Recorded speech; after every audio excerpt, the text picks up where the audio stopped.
Hello, everyone. Welcome to Roundup Live. And Unity has created a division, and developers are not having it. Get it? Get my pun? Yeah. Unity has created division. Unity, it's a game engine. A game engine is a key component to any video game. Think Frostbite for most EA titles, or Unreal for epic titles like Fortnite. You usually see it when you spin up a video game, little icon pops up, it's like Unreal 5 or whatever. That's an engine. That's a video game engine. It basically drives the entire video game. Unity has been a huge mainstay for indie developers over the past few years, as it has a solid amount of stuff it can do, and the agreements basically made it free to use up until a certain point. So basically, once you hit a certain amount of sales, then you actually had to pay for the engine. That was really nice, and it was a good way to do it. Popular games like Rust, Hearthstone, Cuphead, City Skylines, Cult of the Lamb, and so many more use this game. There's massive lists of games that use Unity. I think it actually is based here in Austin too. I'm not 100% positive, but all that changed this week when the Fire Nation attacked.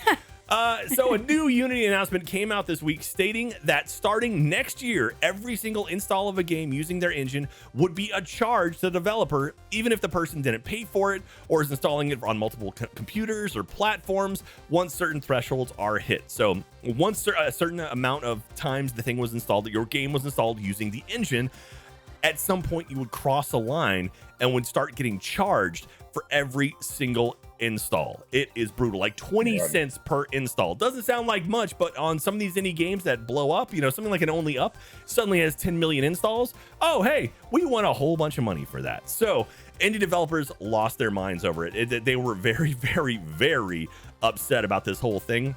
I would be too. Trust. Yeah, I'd be. There is a over on Twitter. They started posting all kinds of stuff about it.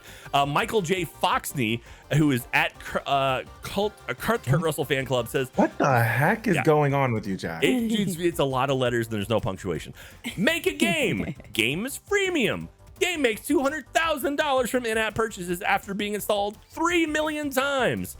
Now owe Unity 20 cents per 2.8 million installs, $560,000. That's $360,000 more than we made.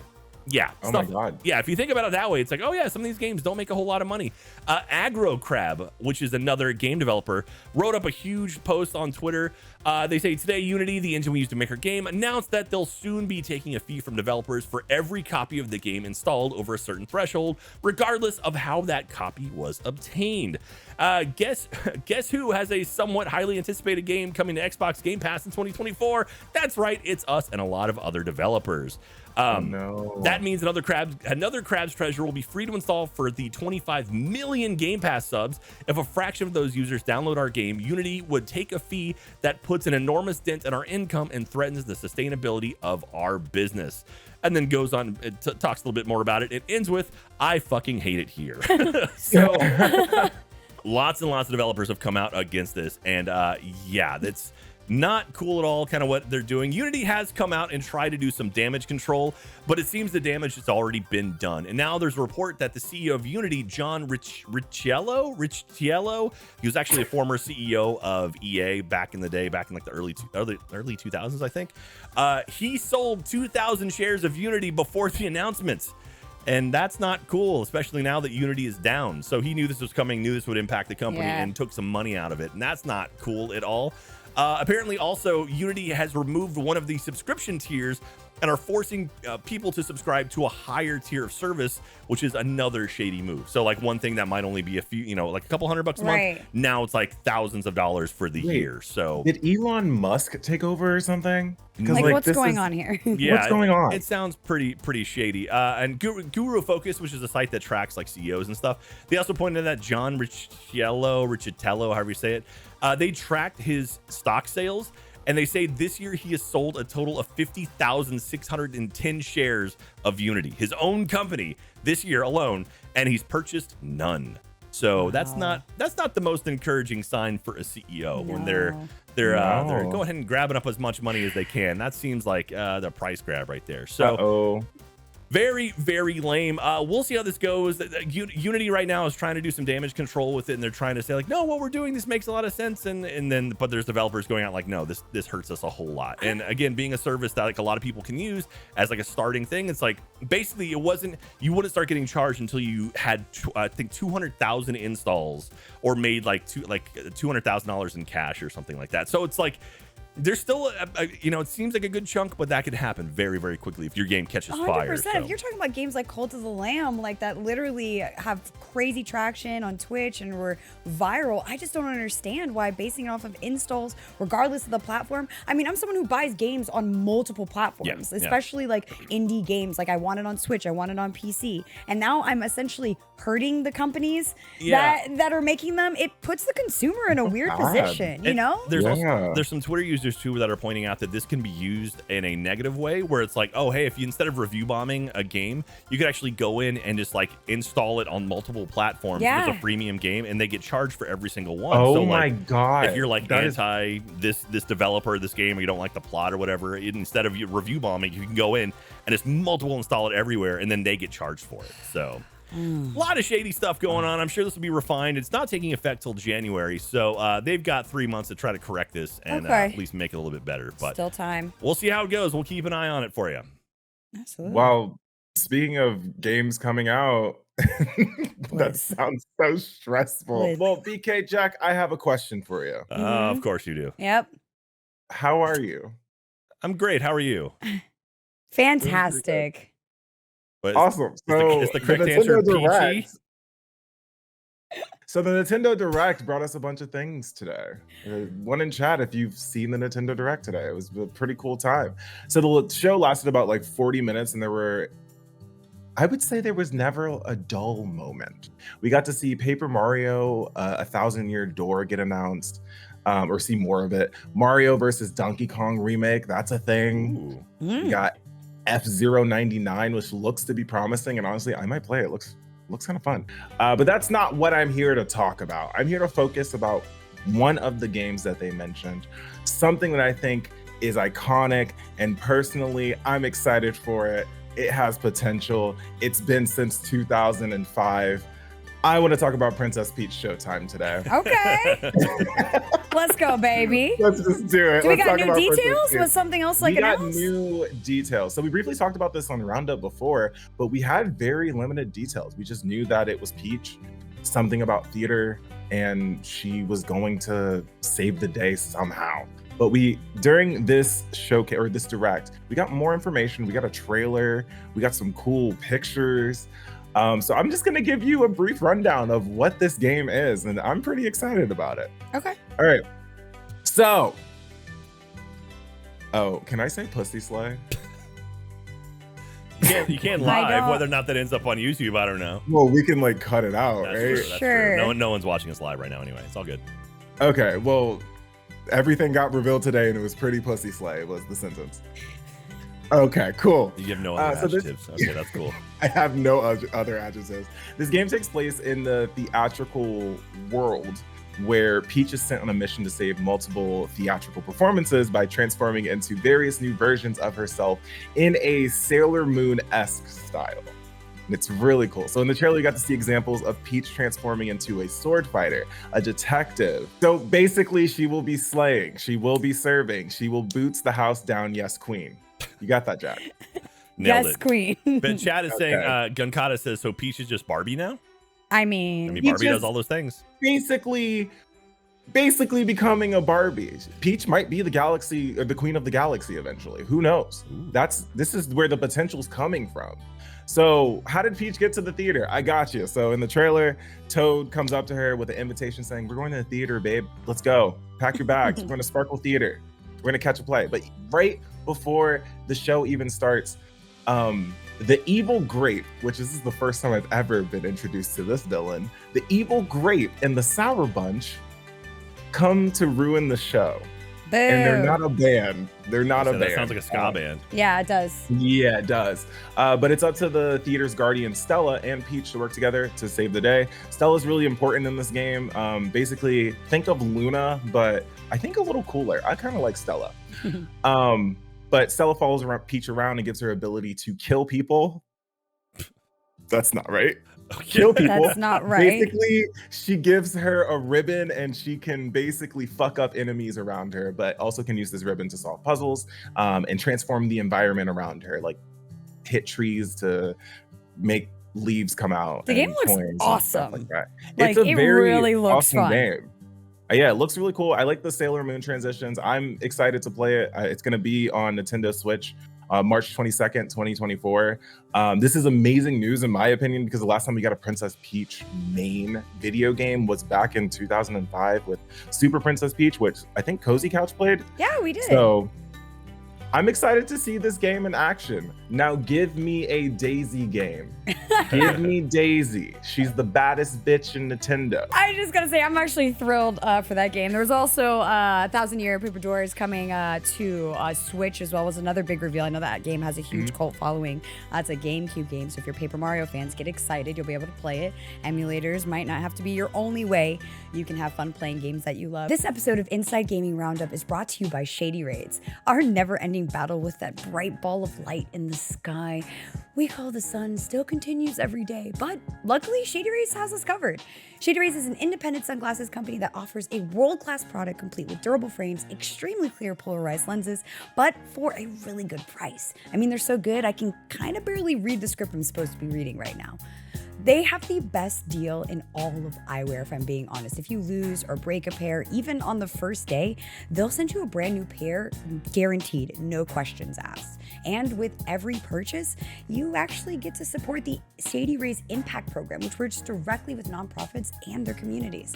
And I love that. We love to support companies that support good causes. From childhood cancer patients to young adults with serious health conditions, Shady Rays is making a lasting impact on people's lives through sunglasses. Exclusively for our viewers and listeners, Shady Rays is giving out their best deal of the season. Go to shadyrays.com and use the code ROUNDUP for 50% off 2 or more pairs of polarized sunglasses. And try for yourself the shades rated 5 stars by over 250,000 people. That's shadyrays.com and use the code ROUNDUP. But people who love this game, and I'm talking not just people, but one of the big 3 that steals all your boyfriends away, that's right, NBA 2K24 is here and is currently the second worst reviewed game on Steam ever. Just kidding. It is now the most worst reviewed game on Steam ever. When I tell you the world of microtransactions has become something astronomically insane with this game, they have found every single moment in order to charge you to play through this game. You want to not grind? Money. You want to get all the money. You want to skip all the leveling. You want to actually learn how to play the game? Money. Here and there, people are not happy. And I wouldn't be happy either. I know we've talked about microtransactions here. We are not a fan of battle passes. Sorry, we don't. Paying for them, no. No, but if they're gifted, maybe. Grinding free ones. Right. Grinding free ones is fine, but when you put all the good premium battle passes, all of the and cosmetics, cryptocurrency. it's not cool. It's not cool. Not to mention the microtransactions, but also the PC port is just hot garbage. Straight garbage. Quite literally, they are giving you previous gen version of PC. So I'll actually read it here from the article that I pulled up. It says most players complain about the fact that the developer Visual Concepts and publisher 2K once again didn't release a next-gen version on PC. Not to mention crossplay limitations and the lack of new features and improvements compared to previous installments. Now, again, 2K is a game that's been out since 1999. There's been over 27 games. I just think it's hilarious that your latest title is barely hitting top 10 in the best games that you've played. We are in the era of 4080 suck my graphics, okay? We're in the era of Xbox Series X's, PS5s, and you mean to tell me you're gonna put your game on Steam and you can't even keep up with consoles? What's going on here, baby? Well, I wonder if this, I don't think there's a lot of people sitting at computers playing sports games. It doesn't feel that way. Maybe racing games because you do peripherals, but I can't imagine playing basketball or football at a computer. That feels like a console game to me. Yeah. And I wonder if this is sort of that. I wonder if someone at 2K looked at it and went we don't need to invest a whole lot in the PC version of it. As long as the console folks are happy, that's all we care about. I'm very curious how many copies it sold on PC versus consoles. Oh, I agree with you. It's a really good question. Yeah, because I'm just imagining right now, what if I pulled up 2K and it'd be yeah, this is boring in a gamer chair. I'd rather sit on a TV with a console with some pals coming over or something. I feel like that's the ultimate experience. Oh, for sure. Definitely games. Sports games are usually like couch co-op type situation. So the console community is huge for this, but we are in an era where PC is becoming better, and you're able to kind of have easier access to playing online and connections for that just because you can hook things up. But I don't know. If I were a fan, I'd be really, really upset because the reviews are pretty bad. Like when you log on to Steam and see 4,000 reviews overwhelmingly negative, you start to think maybe this game isn't it. And the comments, I'm not going to read them all, but if you want some good fuel and comedy, please hop on the Steam reviews and take a look at what people have been having to say about this, because it feels as if they're just neglecting an entire community. And we are in the day and age of making gaming for everybody where crossplay is kind of a must, especially with couch games where I'm wanting to play with my friends on Xbox or PC or PS5. Come on. I need this to get fixed, and I can't be playing that on PC with quality that's less than an Xbox. Like, it just doesn't make sense to me. And I'm spending $60 base game, not to mention my microtransactions that you need to have to stay competitive in the game.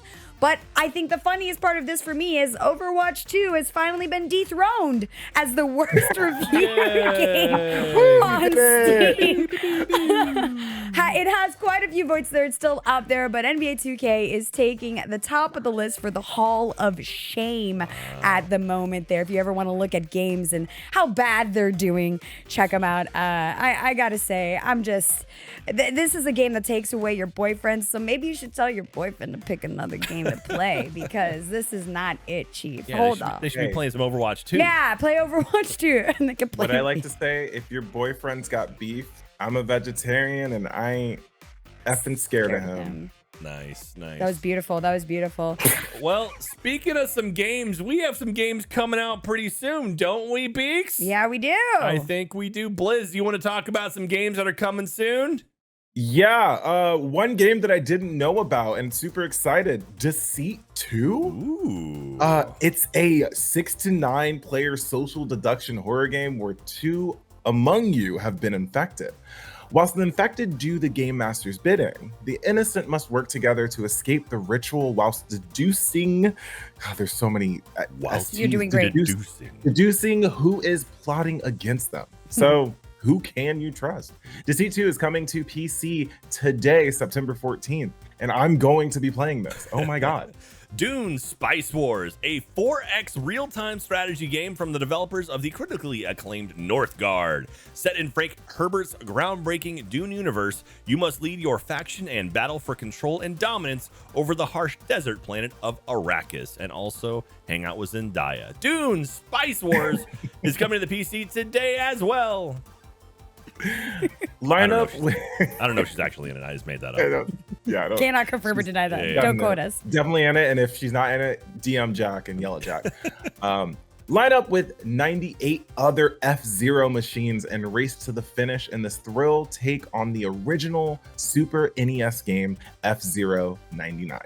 Keep an eye on your power meter as you boost and bash, because speed is just as important as survival. Defend yourself with a spin attack and collect super sparks to breeze past the competition on the elevated skyway. It's really cool. You go against 98 other people and it's messy and fun, and I want to play it too. So this is coming to Switch today, September 14th. Play it. I'm watching the trailer right now and I'm just like drooling over it. This is so much my childhood, dude. Cool. I grew up with Super Nintendo, so it's like that's my jam. I want to check that one out. Another one sounds pretty cool. Hunt epic monsters in your area. The newest mobile game in the Monster Hunter series, Monster Hunter Now, has been masterfully crafted to bring the exciting monster battles the series is known for to mobile devices. Learn how to play it and get ready to experience this exciting new adventure while you're on the go. Monster Hunter Now is hitting iOS and Android today. This is the same group, Niantic, that did Pokemon Go, they did Wizards Unite, and a bunch of other games too. So probably going to be a good one. I'm looking forward to it. I'm a big Monster Hunter fan, so that looks pretty cool. You jamming on that one? Yeah. Sorry, I had to burp. From the creators of the award-winning Hyperlight Drifter comes the high-speed and gravity-bending world of Solar Ash. Set amidst a surreal dreamscape filled with Along abandoned ruins and great civilizations past, you play as Rey, a void runner determined to stop at nothing to save her planet from falling prey to the ultra void's path of internal hunger. Wow. Fight through mobs of grotesque creatures, grind rails with sheer delight, grapple to the wild heights, take down enormous bosses, and surf the ashen clouds of shattered, bygone worlds swallowed by the void. Solar Ash coming to Xbox Series X and Xbox One today, September 14th. Nice. Welcome to Motorfest, the ultimate driving experience. Explore the vibrant open world of the island of Oahu in Hawaii as you compete in intense races, themed events, and much more. With hundreds of iconic cars to collect, you'll have plenty of opportunities to show off your skills in the Crew Motorfest. The Crew Motorfest is hitting in the PS5, Xbox Series X and S, PS4 and Xbox One, and PC today. Go check it out. Thunder Ray is an arcade boxing retro-like gameplay with blood and violence. Defeat all the best fighters in the galaxy to become the GOAT of the universe. And then why is the next sentence, I am bald? I wanted to see if you could read what I wrote down because we're Yeah, sharing a that's why script. I'm Okay, don't worry. You, Okay, said you cool. said the whole Thunder first thing Ray, with this. You said it with a question mark. Go ahead. because you were typing. What? Thunder Ray coming to PlayStation 5, Xbox Series X, PlayStation 4, Xbox One, Switch, and PC today, September 14th. And last but not least, two JRPG masterpieces return. Baten Kaitos, Eternal Wings, and The Lost Ocean and Baten Kaitos Origins are back with improved graphics and new features to aid game progression, making them even easier to play. I am also bald. Baten Kaitos 1 and 2 HD Remaster are hitting the Switch on September 15th. That's tomorrow. That's Friday. And that's it for all of the game releases we have this week. But that's going to do it for Roundup Live. Thank you very, very much, everyone, for tuning in for this. Don't forget, we are now on your RSS feeds for podcasts. So if you listen to your news, you can do that now. You can subscribe to that podcast. And I think it's free. I'm assuming it's free. Yeah. Probably not a whole lot of ads or anything. You can also check it out at Inside Gaming over on Rooster Teeth and also youtube.com/Inside Gaming. That's where we put the cleaned up versions of it. And make sure to check us out live when we stream Mondays, Tuesdays, and Thursdays from 3 until 7 p.m. Central at twitch.tv/Rooster Teeth. And we've got a subathon coming up, right? Yes, we do. Got a subathon coming on up. Well, we are going to be hanging out with y'all, doing some crazy stuff with some incentives to see how many subs we can get to help fuel things like Inside Gaming Roundup Live. So we hope to see you there. They'll be coming out on the 26th of September. Absolutely. And So I'm go going to check it get out. drunk. Blizz is Okay. gonna get drunk. It's gonna be Yay. a blast. So that'll do it for us this week on Roundup Live. We'll see you guys next week. We appreciate you. We'll see you next time.